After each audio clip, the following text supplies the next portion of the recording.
So here we have one of Public Storage's disc locks that they say is, high security, and they put on all their storage units, that's what they sell to the public. And it's just the best thing ever, right? Well, got some news for you folks.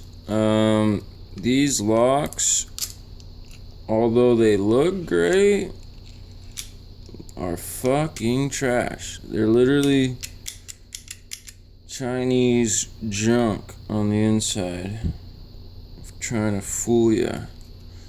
But literally, with a couple of rakes, with a snake rake, you're in, man.